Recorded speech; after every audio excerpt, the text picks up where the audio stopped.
निमित्तानं उपस्थित आपण सर्व मान्यवर, रयतेचे राजे छत्रपती शिवाजी महाराज, घटनेचे शिल्पकार महामानव डॉक्टर बाबासाहेब आंबेडकर, ज्यांनी शिक्षणाची द्वारं सर्वसामान्यांसाठी बहुजनांसाठी खुली करून दिलीत, असे महात्मा ज्योतिराव फुले, सावित्रीबाई फुले, राजर्षी शाहू महाराज, अण्णाभाऊ लोकशाहीर अण्णाभाऊ साठे, महात्मा बसवेश्वरजी, महात्मा गांधीजी,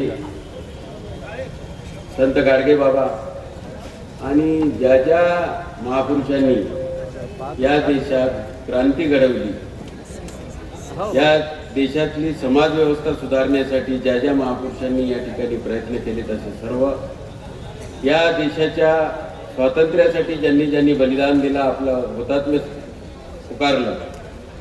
स्वीकारलं, अशा सर्वांना मी अभिवादन करतो. सीमेवर रक्षा करणारे आपले सर्व जवान यांनाही मी मनपूर्वक नमन करतो. उमरखेड शहराच्या 2025 मध्ये झालेल्या नगर परिषदेच्या निवडणुकीच्या निमित्तानं एक लोकशाहीचा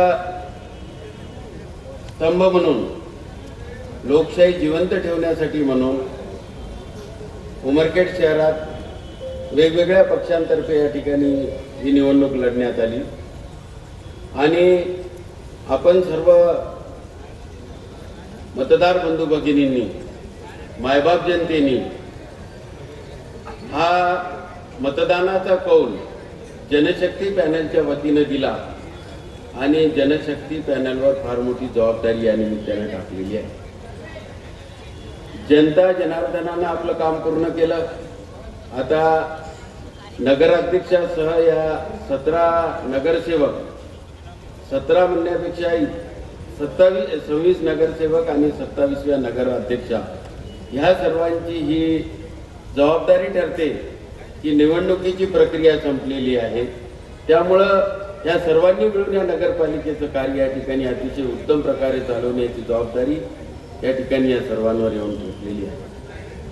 व्यासपीठावर जे मान्यवर बसलेले आहेत, जी ज्येष्ठ मंडळी आहे, यांना प्रदीर्घ असा नगर परिषदेचा अनुभव आहे. मग आजच्या कार्यक्रमाचे अध्यक्ष नंदकिशोरजी अग्रवाल साहेब असतील, बाई इनायतुल्लाजी जनाब साहेब असतील, जिल्हा परिषदेचे माजी बांधकाम सभापती तातूजी देशमुख साहेब असतील, सन्माननीय माजी सभापती रामभाऊजी देवसरकर साहेब असतील, ह्या सर्व मंडळीजवळ लोकशाहीचं काम चालवत असताना एखाद्या संस्थेचं हित जोपासता कसं येईल याबाबतचा प्रदीर्घ असा अनुभव आहे. आणि मी या निमित्तानं संपूर्ण नगराध्यक्ष व टीमला, 26 नगरसेवकांना अशी विनंती करतो की ज्या ज्या कोणत्या पक्षात जी मंडळी असतील आणि ज्यांना नगर परिषदेचं ज्ञान आहे, कायद्याचं ज्ञान आहे, असे जे काही मान्यवर असतील त्यांच्याकडून वेळोवेळी आपण मार्गदर्शन घेतलं पाहिजे. मार्गदर्शन घेण्यासाठी आपण स्वतःला कमी समजण्याचं काही कारण नाही. माणूस काही जन्मताच सगळ्या गोष्टी आपल्यासोबत घेऊन येत नाही.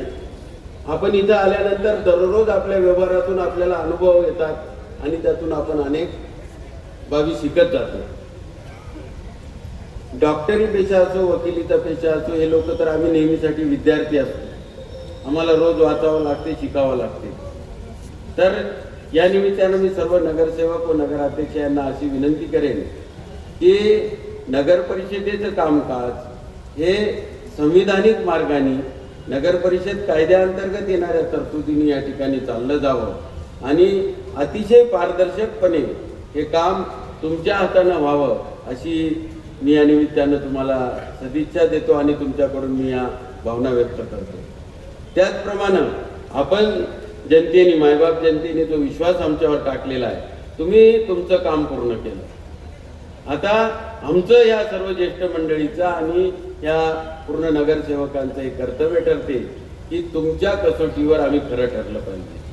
आणि निश्चितपणानं या शहरातले जे काही अनेक प्रश्न प्रलंबित आहेत ते या ठिकाणी सोडवण्याचा मी आपल्याला आश्वासन देतो, विश्वास देतो, ग्वाही देतो. असंच भरभरून प्रेम आपण यापुढेही भविष्यात आमच्यावर असू द्यावं. जिथं चुकलं तिथं आमचे कान धरावे. त्याला काही आपण म्हणजे वाईट वाटून घेण्याचं आम्हाला काही कारण नाही. कारण मनुष्य हा चुकीचा पुतळा आहे. अनेक ठिकाणी चुका होत असतात. आजच्या कार्यक्रमाच्या दरम्यानही आमच्याकडून ज्या काही चुका झाल्या या ठिकाणी थोडंसं गडबड झाली, मागं पुढे झालं, तर त्याबद्दल आपण सर्वांनी उदार अंतःकरणानं क्षमा करावी. समोर अनेक मान्यवर बसलेले आहेत. खरं म्हणजे ते आमच्यापेक्षा वयानं खूप ज्येष्ठ आहेत. त्यांचं स्थान आमच्या हृदयात आहे, वर आहे, स्टेजवर आहे.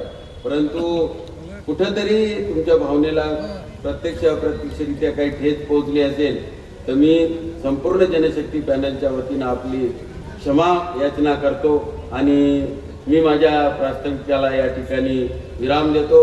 जय हिंद, जय भारत.